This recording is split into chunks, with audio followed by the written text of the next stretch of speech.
Hello and welcome to the weirdness. No, I'm just playing. I shouldn't even play like that because that is someone's actual intro. A lovely young lady on YouTube who I really like. That is her intro. So I'm not trying to bite her. But welcome everyone. Thank you so much for being here. I like to start every one of these talking tech with ties to say welcome. Hope everyone's having a prosperous new month here in Mhm, April, having a great day. It's a mhm. Wednesday, you know what it is. And thank you so much for being here with us. I'm your girl, Tech Tie, and we have none other but the lovely, the stupendous, the full of great advice, career advice. We have the Stacy Lewis joining us. And I think that it is very important to also remember to focus on professional aspects since we are here broadcasting on LinkedIn.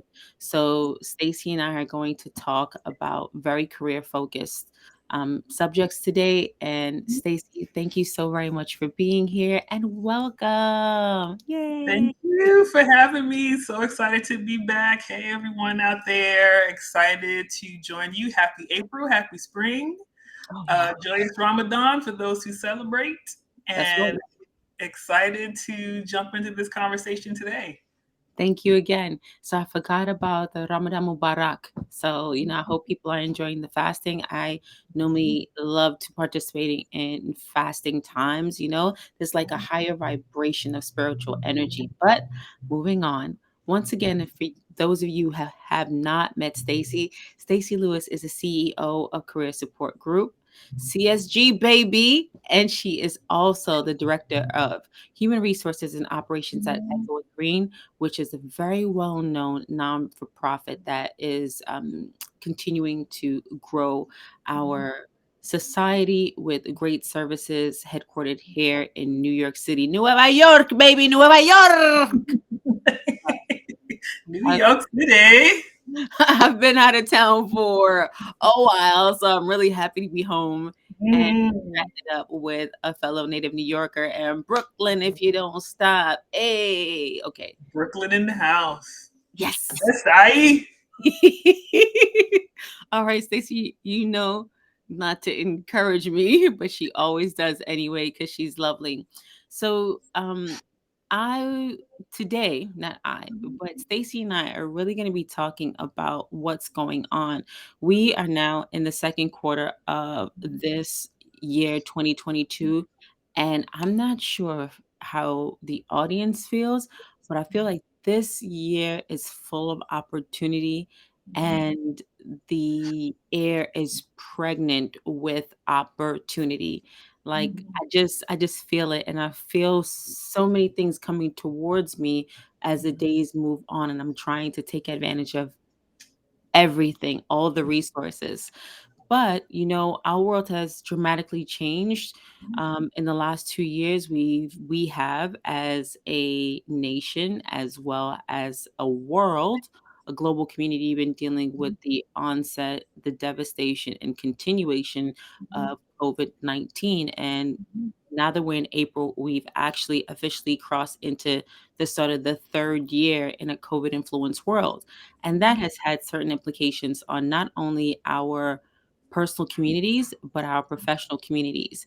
So today, Stacey, I want to talk to you, an expert, about what's going on with our workplace. Now, our workplace is kind of segmented, but in that segmentation, there is a lot more flexibility. So we have remote versus hybrid versus on site, and then many advantages and challenges for each one of them. And I was hoping we could talk about that today. So, to give you a little bit of background about me, I have been working remotely off and on since 2016. In 2017, I worked for a really great company called Trello, which had recently been purchased by Atlassian. And Trello was a very remote first workplace where the majority of people at that time, I think it was like 87% to like 93% by the time I left, were remote all around the nation and around the world. And then joining with Atlassian, who had a very deep tech stack that allowed people to continue to be remote, I was in a hybrid role where as a workplace experience manager, I came in and I was there, but I could also work from home. So since 2017, I have had the experience of knowing what remote is and being in a hybrid environment, but it's still so new to many people. And that's why I think it's important to have these conversations. So, how do you feel about this? And what trends or what have you been seeing about the change or the gradual progression of the workplace for us? Yeah, I think um, so. COVID has forced the world to kind of catch up to what the tech world has already figured out, right? That you can get just as much done from home as you can in a traditional workplace. Mhm. But there are still some industries, finance, for example, that is still very much committed to this. We need FaceTime in order to do our business. So we're starting to see this split of remote work, hybrid work, which is hybrid is some combination of remote and in office. So you'll see a lot of offices doing 2 days in the office, 3 days in the office, even Mhm. 4 days in the office and 1 day from home. Trying to meet employees in the middle to give them more flexibility. But I have spoken to a lot of people who are back to a regular 5 day work week in office, and they're not happy about it. Um, I'm not happy about yeah, it either. they're not happy about it. Having just transitioned into a hybrid work environment myself, a lot of our teams were not super excited about going back into the office for a number of reasons. COVID is still a thing, right? COVID is Yeah. still out in the world. And regardless of vaccines and social distancing and all of the information and education we have gained in the last 2 years, there's still a fear if you've not been out much of being around people that you're not around every day. You don't know how other people conduct themselves and live their lives versus how you conduct yourself and your around your community. So there are definitely challenges there. um, so yeah, seeing a lot of things this spring. I think a lot more organizations are starting to open up and transition into this hybrid work model, and testing it out to see if this is something that will be permanent or will it go back to the traditional 5 day a week. I personally don't think it will, but only time will tell. Well, thank you for that, Stacey. You also mentioned that you yourself has transitioned into a hybrid landscape at your workplace. So, what Mhm. does that look like? How many days from your home office and how many Mhm. days from your on-site office? So I am in my home office 2 days a week and on site in the office 3 days a week. Hmm. Um, that is the kind of middle ground that we've met with our employees, to come into the office 3 days a week to give people the flexibility still. If you want to take your kids to school, you want to catch that yoga class, you want to still maintain some of the flexibility, the openness in your schedule. That's kind of the middle ground where we decided to meet. Um, the main reason I think we decided to transition in is that we saw a shift in the collaboration in how Ooh, our teams collaborated and communicated with each other. I think to do collaboration online well, you need really good tools. You need a that's what I'm Slack. going with. You need you need some kind of tool where people can collaborate and project manage effectively. We don't have those tools, so it became apparent that we probably needed more FaceTime and needed to be in the same space for at least some of the work week to kind of spark a lot of that collaboration and synergy, I guess, across teams. Okay, and I'm assuming that you're currently in your home office? Yes, I am in my home office Great. today. So you mentioned at the start of this that, certain industries like finance are really more gung ho about having their employees on site. Now, I mentioned Echo and Green as a nonprofit, but where would you say, or what industry or market segment do you say that Echo and Green falls into?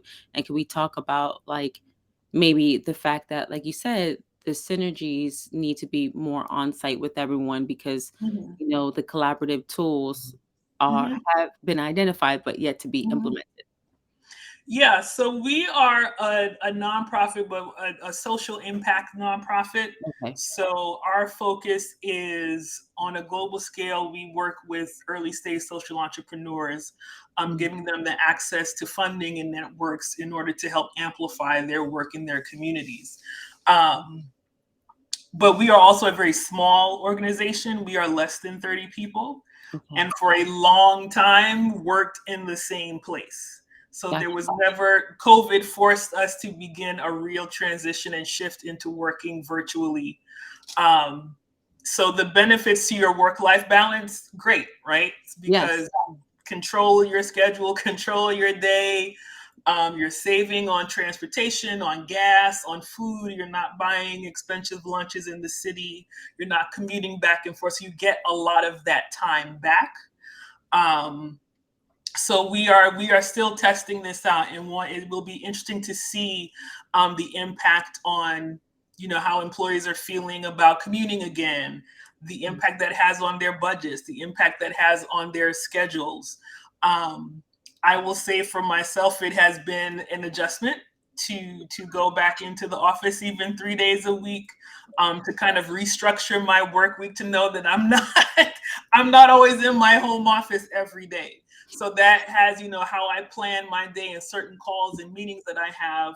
What do I want to do here versus in the office? So there is definitely a shift and more kind of planning and thoughtfulness that has to go into how you approach moving into a hybrid work environment. Thank you so much for that.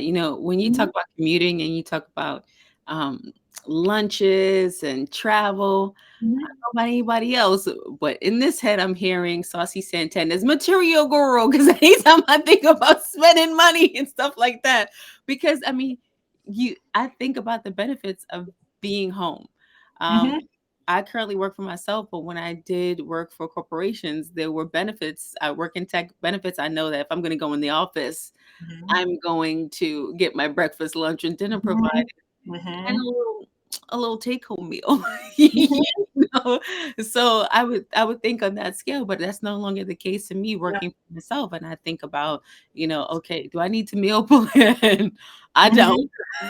Mhm, you know, mhm, I mhm. have to put aside time to exercise. I don't. I'm working on it, people. Mhm, We're all mhm, in a state of improvement. I'm working on it. mhm. So now Yep. that we talked about scheduling and that flexibility, we've also talked about collaboration. Mhm, I want to talk about mental health because it's not a mhm, buzzword. It is a part of our society now where mhm, we are thinking about this. mhm, Um, Not only thinking about this, we are actively considering it and understanding that mental health is directly correlated with our self-care because it starts with us first and mhm, then going outward.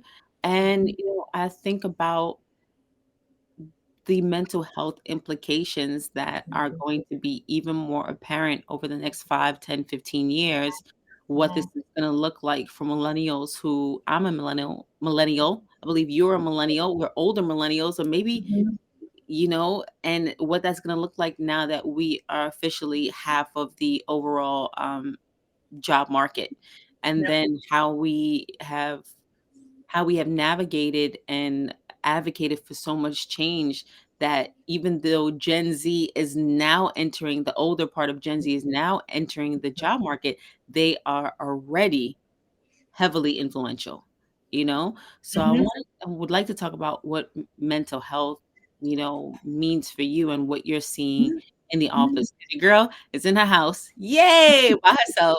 Yay. Don't worry what's going on around me, okay? It's just don't just worry about this little red box right now, people. And I'm here and I'm having a blast, if I want my neck out, I can have my neck out. If I don't want my neck out, hood down, hands lifting up. Let me move past that. Yeah, sorry about that. I'm working on it. I'm a work in progress, people. But I think about mental health. Just recently, Mhm, my mom was asking me how my mental health is because I was recently out of the country for several weeks caring mhm, for a family member in another country. mhm, And she didn't even know the extent of my caretaking or, what was going on mhm, on a day-to-day basis. mhm, but she still being here in the States, not watching the news, but being aware of current events, about random acts of violence because people are still bubbling over emotionally Mhm. from all that has transpired. Mhm. We playfully Mhm. talk about World War III, but that has Yeah. implications. Yeah. So, what are you seeing? What trends? What are Mhm. you seeing for mental Mhm. health when it comes to the workforce and whether it's being in the office, Mhm. whether on site, whether hybrid or fully Mhm. remote? Yeah. Mental health, I think, has become come more to the fore Yeah. for a lot of organizations, especially in the last 2 years. Lived, we are living in Thank an you. extraordinary time right now for a variety of reasons, from COVID to social injustice to racial injustice, and I'm a lot sorry. of Say it for the people in the back again that might I'm have. saying racial injustice for my people of color, my black and brown people. Continue We we mention. are we are being seen in ways we have not been seen before, and that in itself can impact your mental health and your mental well-being, Mhm. um, and how your employer responds to that.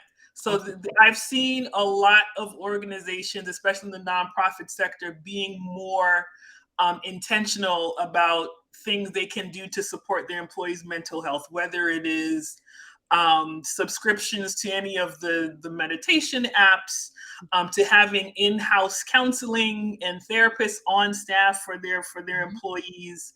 Um, Definitely more of a focus again of why people want to advocate for this kind of hybrid work environment, to give people that flexibility and that time to kind of control more of their workday and give Absolutely. more of that time back to their employees. The stress of commuting, the stress, if you live in New York City, or are aware of what is happening in New York City right now, crime is at an all-time high, and a lot of that is due to mental health issues that are not being addressed. So there aren't services that can address, for individuals that are struggling with mental health challenges. There are no resources for them. They were kind of pushed out into the world in 2020 and 2021, and here we are in 2022 with an administration saying, "Go back to work, stop wearing your pajamas, get over it, and go back to work." That's not realistic. Like, that way of thinking and that way of thinking about how employees approach work is no longer realistic. And I think more organizations and more companies are going to have to come to terms with that and start to shift and adjust. Especially for Gen Z, I work in an environment, we have both generations. We have three generations Yeah, I was working about to say. in office, working in an office together, and it is fascinating to see how each generation is kind of dealing with what is happening. I think for our Gen Z staff, they are excited to be in the office and see people. For a lot of our Gen Z staff, this is their first like big person job or job. So they are excited to like see their colleagues and their teammates and chit chat and talk. Um, but then it's like, so when does the work get done? Because I see a lot of like communication, which is great, but then it's like the work also needs to get done. So how do you bridge that gap of working in the same place? Like, once the novelty of being in this space wears off, when does the work start to happen? And Mm. is there more productivity happening now that we are hybrid, or was there more productivity when we were fully virtual? I think those are really great points. And we're here on LinkedIn. You know how I feel about LinkedIn? I can't not do that. It's just We, like we, we do love you, LinkedIn. We do. we do. But I We think do. about another thing that I feel like ties into mental health is the social media tools. So Mhm. the way people share. And yes, we know that LinkedIn is not Tinder, but I am not a proponent for saying that you should not talk about racial injustice. You shouldn't talk Mhm. about anything that is Mhm. not what the status quo might think is professional. Like, who you are as a person affects your professional world. And I have been really aware of the same people that talk about we should not talk about, racial injustice. We shouldn't talk about ism schisms are the same Mhm. people that are like so pro fundraising for Ukraine, and Right. it's Right. that has been really something else. I was like, oh, Right. we can't talk about things that are specifically going on in this country and have been Right. going on in this country since its genesis, but we could Mhm. fundraise for a Ukrainian war, Mhm. or for the unnecessary and unmitigated invasion of Ukraine. Like, Mhm. don't get me twisted at all, people. So don't come for me in the comments or come for me because I'm ready. I'm not saying that you can't support Ukraine and you can't support, injustice here in America. Mhm. I'm just simply Mhm. saying it has been I've been taken aback at the sharpness of people who will say you should not talk about Right. this on LinkedIn, Right. but we can talk about this, Right. you know? And I don't know if, we're in the aftermath of the slap.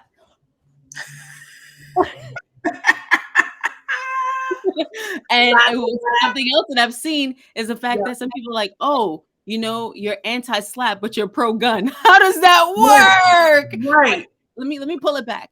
What I want to talk about is the fact that mental health, like, people are sharing more and more on Mhm. LinkedIn. Yes, it's Mhm. not Twitter. Yes, it's not Instagram, but you know, every day I read about since December 2021, I've been reading about more and more people being vocal about how they're dealing with their mental health, and saying and it being at the fore, like you mentioned.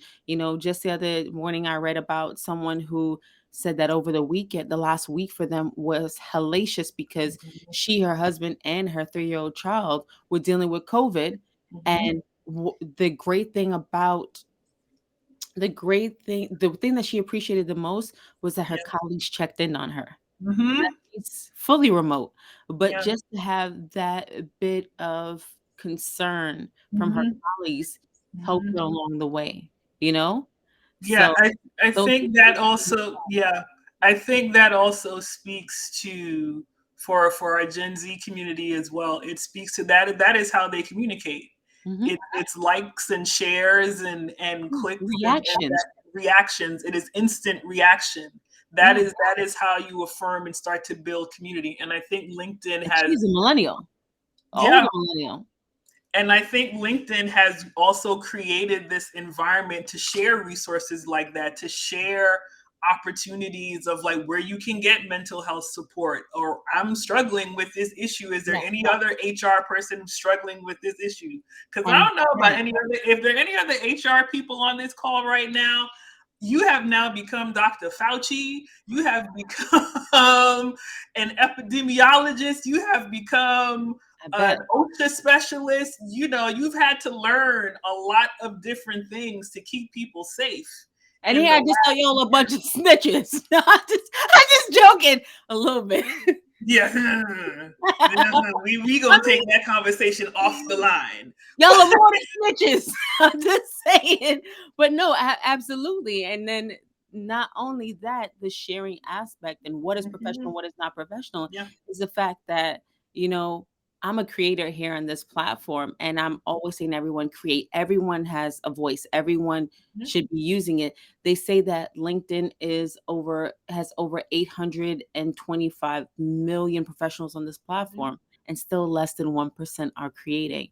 And, you know, though TikTok is a tool that is most utilized or was created for to be utilized mostly by Gen Z, it was created Mhm. by older millennials like you and I, Yeah. just like the internet was created by Mhm. Yeah. our parents Yeah. and the tail end of our grandparents, depending Mhm. on where you are, you Yeah. know, and the thinking about the fact that everyone is on TikTok, Mhm. all demographics, all Mhm. sociographics, all psychographics, because that has been a really great tool for us to use, especially during this time of Yeah. incubation of COVID. So I want to talk about, also the implications of having a brand outside of just being an employee. And I Mhm. think a lot more people are starting to see it, but really aren't as clear about what it is to be an employee brand. And LinkedIn is Mhm. writing more articles on that because I always say this is a powerful platform Mhm. that you have to engage with. This is not Mhm. a place to me. LinkedIn has never been a place for me to find a job. Have I found jobs here? I post jobs all day, all Mhm. night, manage several LinkedIn private groups. Mhm. But this is a place where you curate your feed like Twitter, Yeah. because Twitter is not popping unless you really curate your feed. Mhm. And that could Mhm. take some time. But this is a place where you curate your feed. So the opportunities that Mhm. you want couldn't quite name or put, a finger on, they come to you. I've seen some jobs, I'm like, someone would pay me to do that? Come here. So I think even in this, the people that have decided that LinkedIn is their social media that they want to embrace, they're creating, because that's what human beings do. Human Yeah. beings create and they document. So Mhm. I like seeing more interaction about what is Mhm. really going on in people's personal lives that affects their Mhm. professional Mhm. lives here Mhm. on LinkedIn. So Yeah. thank you for that. I want to move on a bit further because we really always get into it. You and I, me and you, two E Joe for the Spanish speakers in the back or in the front or in the side, whatever. But I want to talk about, there's more talk about the 4-day work week. Mhm. Listen, as long as my work gets done, leave Mhm. me alone. I Mhm. am quite productive. I am efficient. I am effective. I understand that Mhm. that's not everyone. And, in the nature of what I have always done for work, I've had to be like this and I've grown in Mhm. it.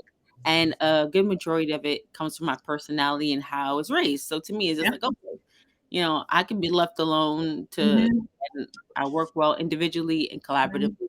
But now there's more talk of the 4-day work week. Mhm. So let's jump in. No slap. You tell I play tennis. Venus, Serena. Oh, sorry. Yes, the 4-day work week. Sorry, the 4-day work week. How do you feel about that? So I love the 4-day work week. I would love to have one myself. Um, we're gonna work. We're gonna work to get there. Um, again, people have realized that the traditional way of doing business may not always be the best, is Right. not the best, right? Mhm. I think businesses will have to recruit differently. If we're shifting to a 4-day work week, you will have to recruit differently. You will have to think about the intentionality of your work, of your business product, Mhm. whatever that is, and get really crisp and really clear on what it is you want to do to accomplish it in 4 days as opposed to 5. Um, it gives employers or businesses, I think, the opportunity to really be more thoughtful about their products and what is the image that you want out there, not only for your work product, but as a culture. What is that you are telling employees about why you should work here? Beyond we're only here 4 days a week, but we're really clear on what we want to do. We have great systems to get our work done. We have really great teams who are innovative and can really move and think about things and all of like this, the multiple meetings, you can't do that in a 4-day work week. You have to be really precise and really clear about what you want to achieve in your day.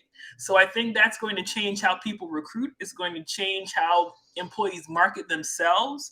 Again, here on LinkedIn, talking about curating your page, that is a part of this shift, is that Yeah. you have to be more intentional about what you're putting on your page. Your page can no longer be just this, like a cut and paste of your resume. What are the causes you're interested in? What are the tools that you're learning about? What are the certifications that you have? What are people saying about your work? Those are things that would be more interesting to someone, because I can tell right away that you have the skills and the abilities to do this work and do these projects that we need to get done.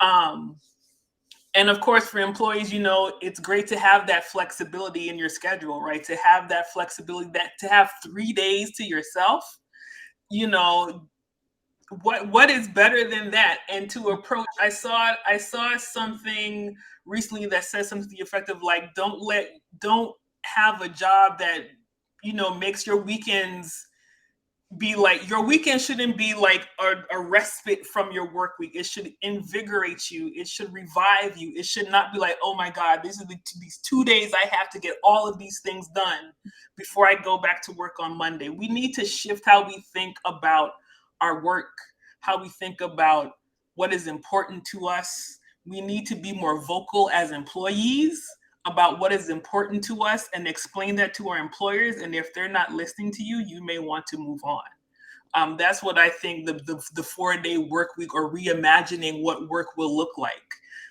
is going to become. You make some really valid points, and a small part of me is saying, "See, people, she's not a snitch. She works in HR." I'm done with that language. I'm sorry. Sorry. No, because HR is company serving, not employee ser. All right, let me flashbacks. Sorry. Again. Moving on. No, but I hear what you're saying, and it makes me think of several things. You started off when answering this, and also tail end of the last question that I posed to you about the recruitment aspect. And Mhm, as those who have continued to watch Talking Tech with Ty know, that this is the community series, if I didn't say it before, but in the mhm, founder series, I have highlighted founders that are building boot camps or job training programs specifically for tech recruiters or tech mhm, recruitment skills. And I think mhm, about how hot recruiting is, and not mhm, just across tech, but now more so across industries, because of how important it is to find, to source, mhm. retain, and Yeah, develop talent. yeah. But now I think about the fact that a 4-day work week would continue a major shift that is happening in our society. And it's a real test to see how our society is going to handle this. Because when you talk about the synergies of teams and being really intentional, I think about not only I first think about larger enterprises, the Mhm, companies, which has now recently been updated to Mama, because mhm. Facebook is now Meta, Right. and Google is going about it by its parent as Apple, for those of you that are unfamiliar. But I think about those companies all around the world that Mhm, have that are global, and what that shift could be. So mhm. maybe, because if you have employees in every time zone, you can kind of stagger out what Mhm. 4 days, to Yeah. cover the gamut. But what does that look like from enterprise to SMB, or small to medium businesses? Or what does that look like for really small businesses? Right. Because could you have a 4-day work week if you work at Chipotle? I'm hungry now. Oh, I don't go to Chick-fil-A, but I know that people, have been up in arms when Chick-fil-A is closed on a Sunday. Sunday. Mhm. Just a chicken sandwich. What we talking about here, people? Right. Neither here nor there. That's not Right. that's not my interest. But I'm thinking about that. But I'm also thinking, in order for this to really grow, it would need the support of a continued expansion of people Mhm. management. Yeah. So a lot of times when we talk about job advertisements and things of that nature, Mhm. we talk about the job search, we talk about ghosting. We're seeing more articles on Mhm. LinkedIn about ghosting, and about, is 7 interviews the norm. I've once done 9 interviews in 2 weeks for a company that ghosted me. And I Yeah. couldn't even believe that. Yeah. I was like, 9 interviews in Yeah. 2 weeks, and you can't even Tell reply. me. Right. You Yeah. still, to this day, there's been no, well, thank you very much for Mhm. applying this and the other. Whatever the reason was, that's a poor use of, Mhm. it's just poor, overall Yeah. poor experience. And I think about the fact that at all levels of people management, those that are writing the job descriptions, Mhm. do you have Yeah. to get more broad or do you have to get more Mhm. narrow to find the Mhm. right talent? Mhm. When you come on in terms of onboarding, I'm big about giving people foundational Yeah. tools. That's why my business organizing toolkits, like I'm always trying to build foundational tools and Yeah. templates for people Mhm. because jobs are like, oh, do this, do that. And it's like, okay, when? You Right. know, oh, you have to Right. figure it out. But why? Why should Right. I figure that out? If we're running, we have all this data, and data is everything. When you place a filter Mhm. of relevancy on it, then it becomes information. Like, what is the best point to utilize this tool? Right. You know, and to have high efficacy of its Mhm. usefulness out of it. Like Mhm. it's just like then we also have to have better overall managers, people that are supportive Mhm. of their teams, know Yeah. how to communicate. And that's it's gonna take a shift Yeah. from That Buddha is a to huge that is a huge shift for a lot of organizations to make. To really, you have to assess your managers, you have to assess your new hires coming in, and how much training are you willing to give. You may have to give more ramp up in the beginning, like this concept of like you're off the street, you're hired, and you drop into a job and figure it out. That can't work anymore. That's dead. That can't work anymore. And your manager has to be more intentional and be more hands-on in your orientation, your integration, your introduction into the organization than they were before, especially in this hybrid environment. That's the one lesson I think we learned, is that you have to be even more intentional in yes. this kind of virtual work environment. I like to mimic you. I am an over communicator when it comes to Mhm. working remotely and hybrid. It's better for me to write something and say something. But not only that, I've been using, as an aside, I've been using Slack, the Slack Mhm. workspace since 2016.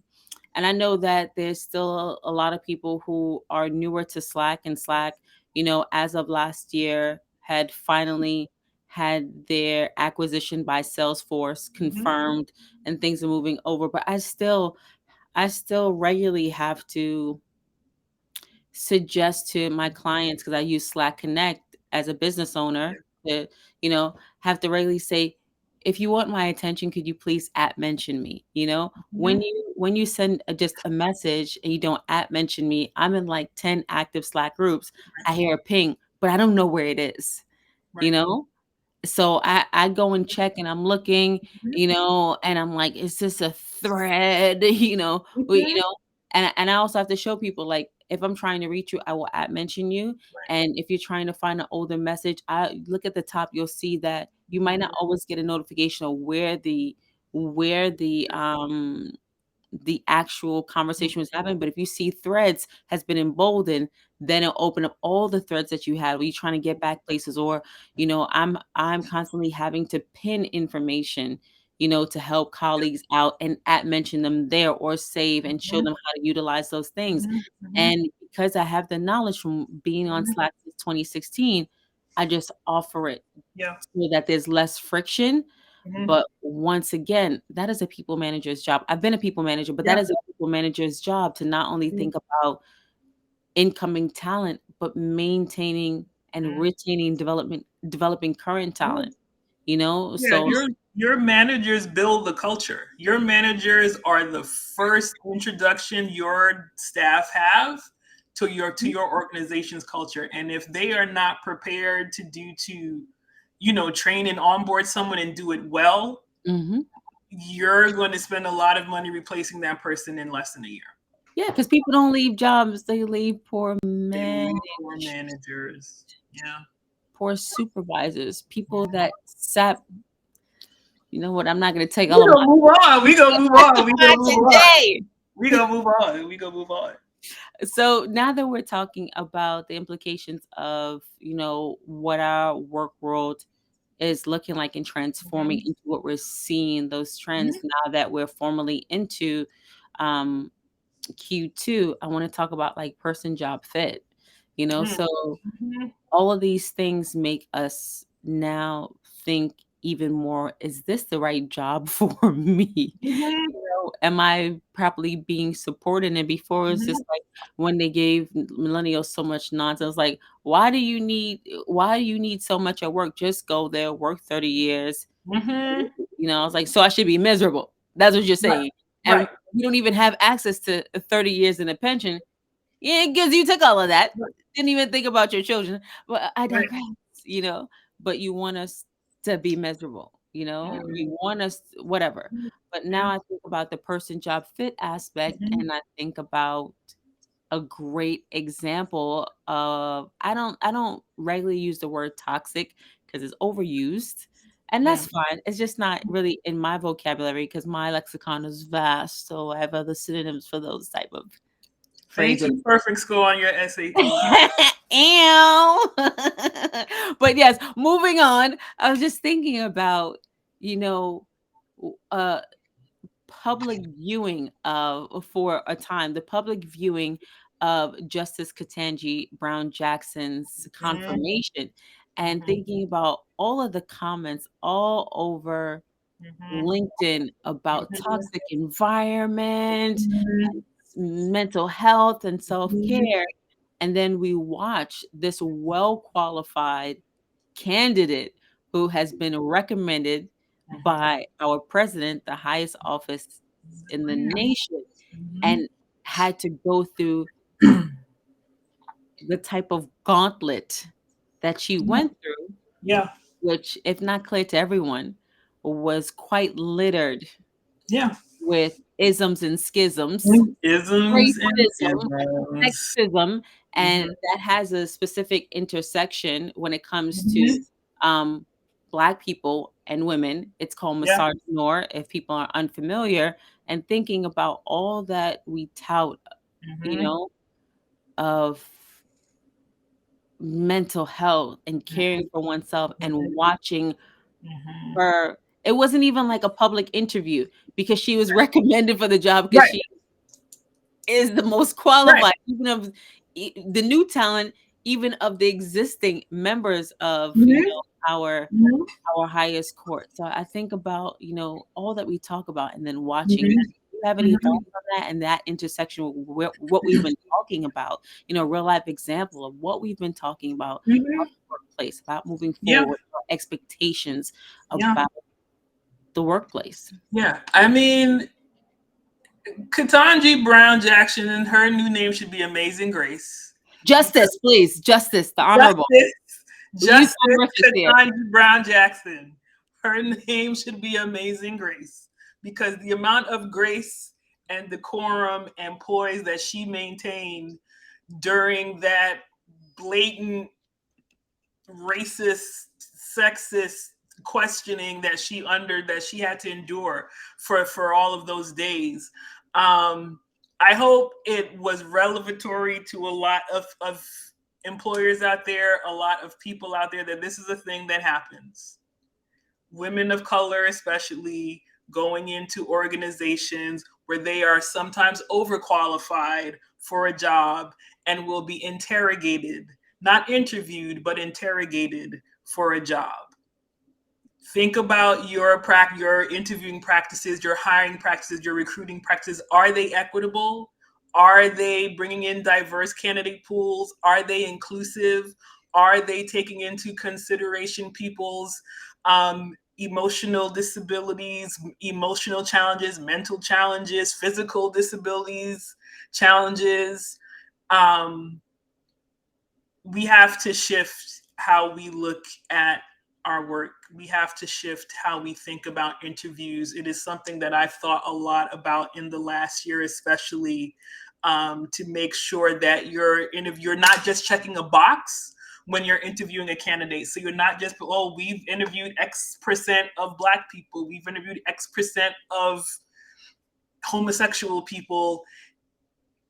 It is more than just checking a box. You want diversity of thought, you want diversity of lived experience, and it shouldn't matter what the package I come in looks like. I should be interviewed the same way as my white male colleague. I should be interviewed the same way as my handy capable colleague. So we need to start shifting the narrative. And I think that starts with people vocally saying out loud, like, this is unacceptable. This is unacceptable. And if we want to shift the type of talent that comes in this door, if we want all of these things, this hybrid, remote, 4-day work week, you're going to have to shift how you think about your business. Did anybody notice how the Stacy Lewis started shifting in place? She was getting heated. She was like, "Listen here, all Sorry, right?" She was sorry. spitting I those bars, get a little okay? passionate. Oh, sorry. MC Lewis, those bars. But you know me, I like to end on time, and we're just a little bit over. But I Mhm. want to thank Stacy Lewis so very much for always being available and full of really great anecdotes about what is going on as we continue to grow in this professional space that is very much influenced by our personal space and who we are.